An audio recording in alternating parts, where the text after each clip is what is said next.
Hello everyone, how are you doing? Hope you are doing well.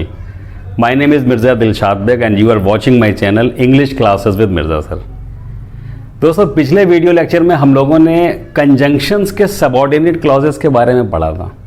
आपने देखा था कि किस तरह से हम लोगों ने एज इफ और एज दो इन दोनों में डिफरेंस देखा था। आपने ये भी देखा होगा कि हमने इवन दो और इवन इफ के बारे में भी पढ़ा था, उनके डिफरेंस का क्रिटिकल एनालिसिस किया था।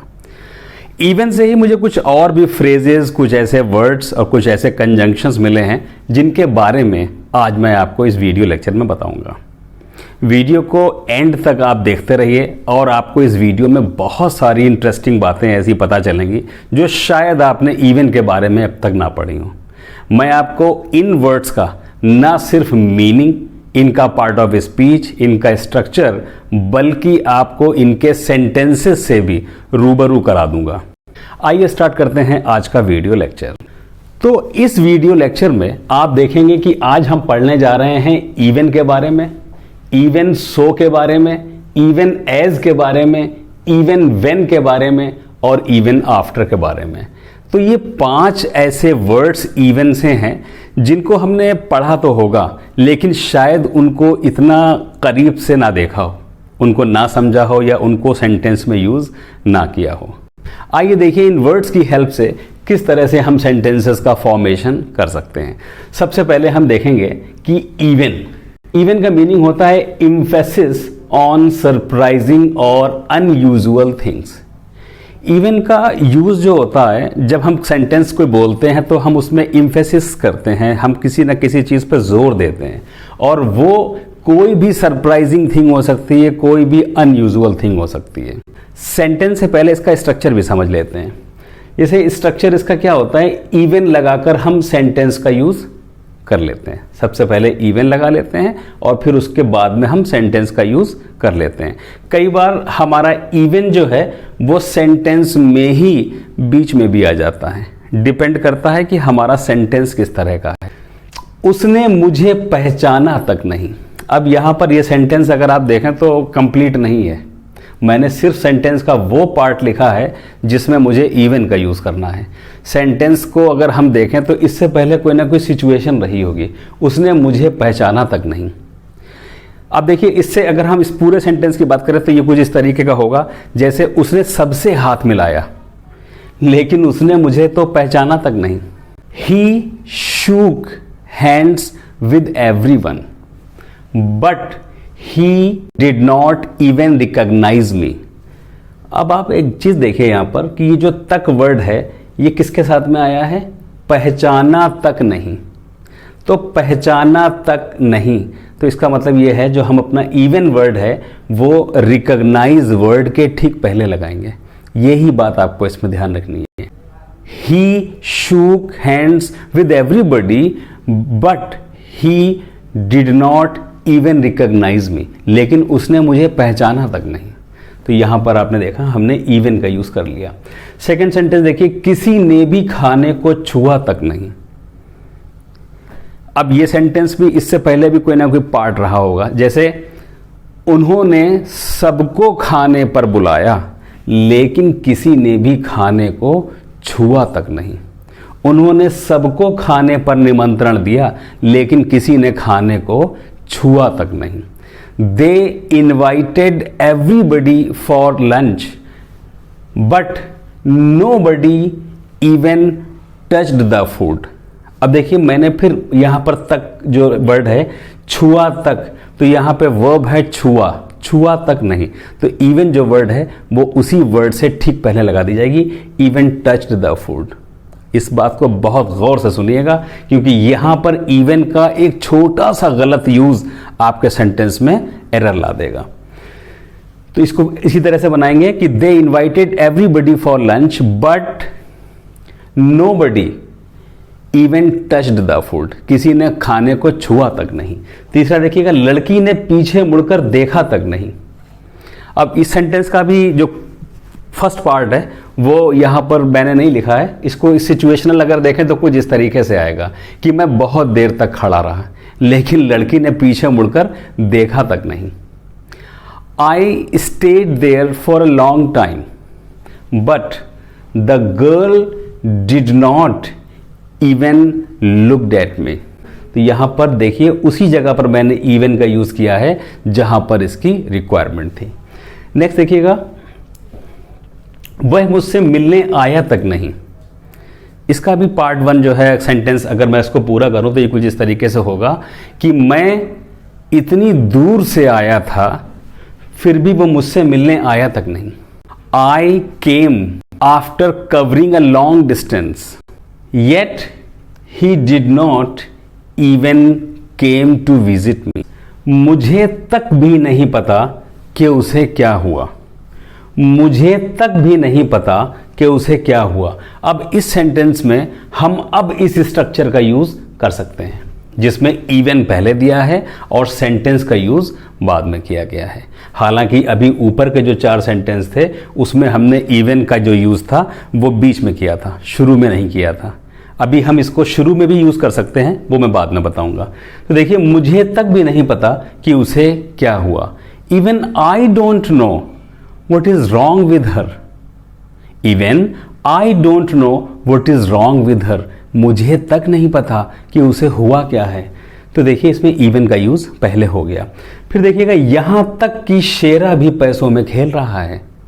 यहां तक कि शेरा भी पैसों में खेल रहा है। ये सलमान खान के शेरा की बात हो रही है। शेरा की अपनी एक कंपनी है, लाखों करोड़ों रुपया वो कमाता है। तो शेरा भी पैसों में खेल रहा है। Even Shera is rolling in money. Rolling in money is a phrase which means that he is earning a lot of money. Shera भी पैसों में खेल रहा है। Even Shera is rolling in money. अब इस सेंटेंस को अगर पूरा बोले तो ऐसे बोलेंगे कि सलमान तो करोड़ों कमा ही रहा है लेकिन शेरा भी, यहां तक कि शेरा भी पैसों में खेल रहा है। अब इवन के इस स्ट्रक्चर के बाद हम बात करेंगे इवन सो की। इवन सो का यूज भी हम खूब करते हैं। देखिए, इवन सो का यूज जो होता है वो किसी भी सरप्राइजिंग या अनएक्सपेक्टेड इंसिडेंट में ही किया जाता है। थोड़ा सा फर्क दोनों में है बस। इसमें अगर मैं सिमिलर वर्ड्स की बात करूं तो इससे मिलते जुलते वर्ड जो आप इवन सो की जगह पर रिप्लेस कर सकते हैं वो कौन कौन से होते हैं, जैसे कि बट है, स्टिल है, येट है, however, nevertheless, in spite of that, या हिंदी में कह सकते हैं फिर भी या इसके बावजूद भी। तो अगर आपको ये सिमिलर वर्ड्स मिल जाते हैं तो आपको पता चल जाता है कि इसका यूज कैसे होने वाला है। हम इसका यूज स्पोकन में खूब करते हैं। देखिए, स्ट्रक्चर इसका कैसा होता है। सबसे पहले आपको क्लॉज 1 लिखना होता है, फिर इवन सो लगाना होता है और बाद में क्लॉज 2 जोड़ दिया जाता है। सिंपल है कि इवन सो का यूज जो होगा वो जहां जहां भी फिर भी, बावजूद इसके, इसके बावजूद, इस तरह से जब आएगा तो वहां पर हम इसको यूज करेंगे। अब देखिए, बिना टाइम वेस्ट किए हुए हम इन 5 सेंटेंसेस की प्रैक्टिस भी कर लेते हैं। बहुत सिंपल है ये। पहला है, इसमें बहुत गलतियां हैं फिर भी ये ठीक है। मान लीजिए कोई बच्चा है, अपने टीचर के पास कोई ऐसे लिख के लाया है या कोई आर्टिकल लिख कर लाया है, तो अब टीचर क्या बोलता है वहां पर, टीचर कहता है कि इसमें तो बहुत गलतियां हैं फिर भी ठीक है, ये फिर भी अच्छा लिखा है तुमने। तो वहां पे क्या बोलेंगे, इसमें बहुत गलतियां हैं। There are a lot of mistakes even so it is a good essay, it is a good article. यहां पर आपने फिर भी की जगह पर इवन सो का यूज कर लिया, जैसा कि मैंने स्ट्रक्चर में बताया था। दूसरा देखिएगा, वो बहुत कमाता है फिर भी परेशान है।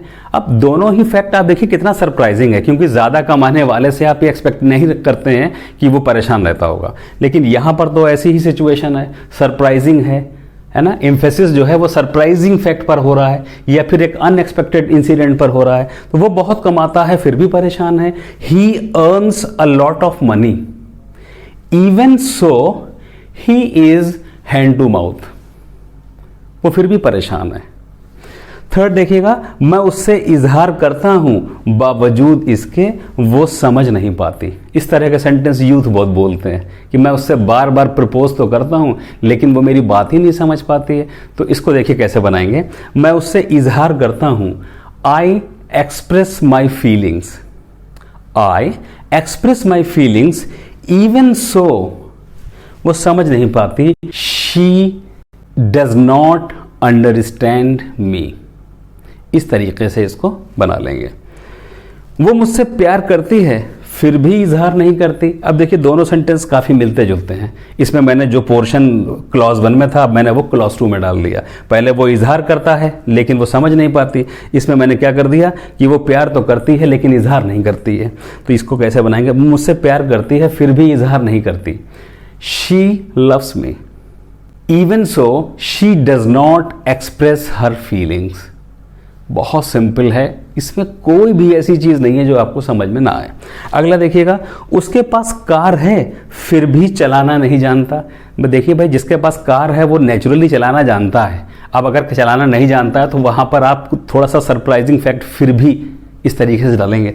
तो क्या बोलेंगे? उसके पास कार है, he has a car even so he does not know how to drive it.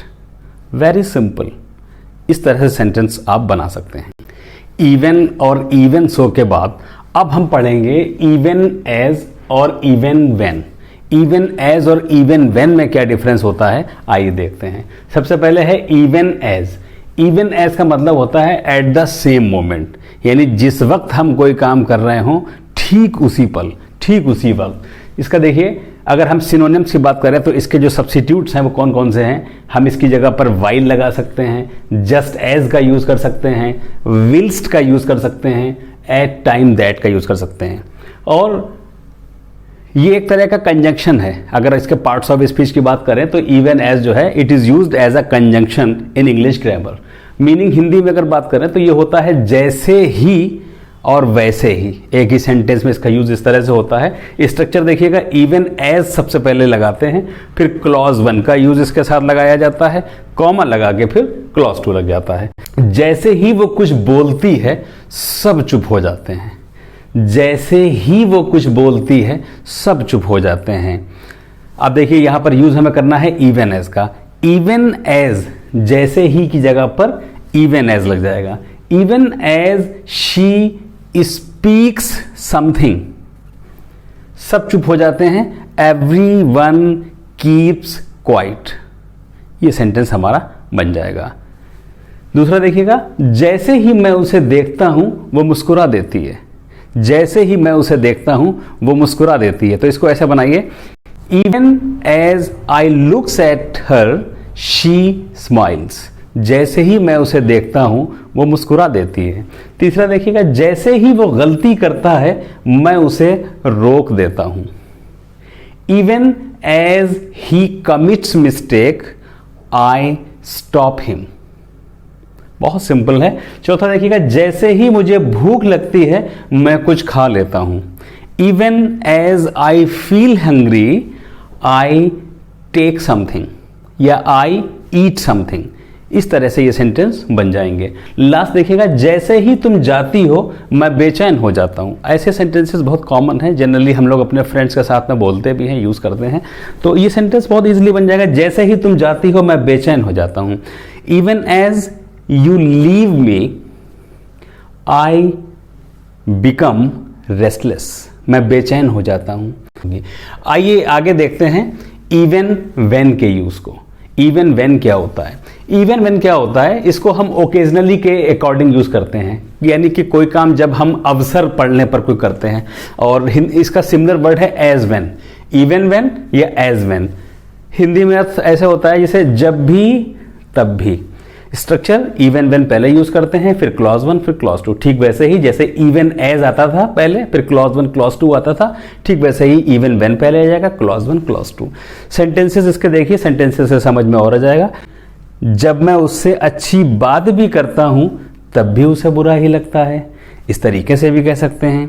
तो इसको कैसे बनाएंगे? स्ट्रक्चर देख लीजिए, even when I talk to her politely तब भी उसे बुरा ही लगता है। She feels bad. इस तरीके से इसको बना देंगे। Even when I talk to her politely she feels bad. यहां पर तब भी के लिए सिर्फ कॉमा का यूज होगा, उसके लिए कोई दूसरा वर्ड नहीं लगता है। देखिए इवन व्हेन का यूज जब करा तो क्लॉज 1 के बाद सीधे कॉमा लगाया, ये तब भी का अर्थ देता है। दूसरा देखिएगा, जब मैं उससे अंग्रेजी में बात करता हूं तब भी वो हिंदी में बोलती है या बोलता है। तो जब भी मैं उससे अंग्रेजी में बात करता हूं, स्ट्रक्चर देखिए, even when I talk to her in English, she speaks Hindi. जब भी मैं उससे अंग्रेजी में बात करता हूं वो हिंदी में बोलती है। Even when I talk to her in English, she speaks Hindi. जब भी मैं उसके नजदीक जाता हूं वो मुझे अनदेखा कर देती है। Even when I come closer to her, even when I come closer to her, वो मुझे अनदेखा कर देती है। शी ओवरलुक्स मी या शी इग्नोर्स मी, दोनों ही सही है। लास्ट देखिएगा, जब भी मैं कुछ कहता हूं वो अनसुना कर देती है। इवन वेन आई से समथिंग, जब भी मैं कुछ कहता हूं, इवन वेन आई से समथिंग, वो अनसुना कर देती है। She turns a deaf ear, she turns a deaf ear. Turn a deaf ear is an idiom which means she does not listen me properly, तो वो मुझे अनसुना कर देती है। तो she turns a deaf ear. ये आपने देखा कि किस तरह से हमने इवन एज और इवन वेन भी पढ़ लिए। अब लास्ट हमारा बचता है इवन आफ्टर। आइए देखते हैं इवन आफ्टर में क्या चेंजेस होते हैं। देखिए, जो इवन आफ्टर हमारे पास फ्रेज है, उस इवन आफ्टर फ्रेज का मीनिंग जो होता है वो किस सेंस में होता है, जैसे कि डिस्पाइट। डिस्पाइट का मतलब जैसे हम सभी जानते हैं बावजूद, in spite of, not with standing etcetera. यानी किसी भी काम को जब हम करते हैं तो हम बोलते हैं कि इसके बाद भी, इसके बावजूद भी, मैंने उसे लाख समझाया, इसके बावजूद भी उसने मेरी बात नहीं मानी, मैंने उसे डांटा, उसके बावजूद भी उसने मेरी नहीं सुनी। इस तरह के सेंस में यूज होता है। मेरे डांटने के बाद भी उसने सिगरेट नहीं छोड़ी, बहुत कॉमन सेंटेंस है, बहुत बोलते हैं हम लोग। मेरे डांटने के बाद भी उसने सिगरेट नहीं छोड़ी। अब देखिए फ्रेज क्या है हमारा, इवन आफ्टर। स्ट्रक्चर में इवन आफ्टर पहले लगाएंगे, फिर क्लॉज 1 आएगा, फिर कॉमा आएगा, फिर क्लॉज 2 आएगा। Even after I scolded him, he did not quit smoking. मेरे डांटने के बाद भी उसने सिगरेट नहीं छोड़ी। Even after I scolded him, he did not quit smoking. Very simple. दूसरा देखिए, पढ़ा लिखा होने के बावजूद भी वो बेरोजगार है। Even after being educated, he is jobless. वो बेरोजगार है, ही इज जॉबलेस। थर्ड देखिएगा, शादी करने के बाद भी वो खुश नहीं है। Even after getting married, he is not happy at all. Next देखिए, नाम और शोहरत के बावजूद भी वो संतुष्ट नहीं है। Even after having name and fame, he is not satisfied. Next देखिएगा, मेरे बुलाने के बावजूद भी वो मिलने नहीं आया। Even after I invited him, he did not come to see me. That is all about these sentences of even. Even के सारे ही सेंटेंसेस हमने यहां पर सीख लिए हैं। इवन से बनने वाले ये सेंटेंसेस बहुत ही कॉमन हैं, बहुत ही यूज़ किए जाते हैं। आप इनकी प्रैक्टिस कीजिए और आपको प्रैक्टिस करने के बाद ये और भी समझ में आ जाएंगे। तो आज के इस वीडियो लेक्चर में यहीं तक पढ़ेंगे। अगले वीडियो लेक्चर में हम फिर एक नए टॉपिक के साथ आपके सामने हाजिर होंगे। तब तक के लिए मुझे इजाज़त दीजिए। और हाँ, हमारे चैनल पे अगर आप नए हैं तो आप इस चैनल को सब्सक्राइब कर दीजिए और चैनल के साथ में ही इसमें एक बेल आइकन बना होगा, उसको आप प्रेस कर दीजिए ताकि आने वाली हर वीडियोस की नोटिफिकेशन आप तक पहुंच जाए। और साथ में ही हमारी वीडियो को लाइक, कमेंट और शेयर करना ना भूलें। तब तक के लिए मुझे इजाज़त दीजिए। Thank you so much. Have a nice day. Good bye.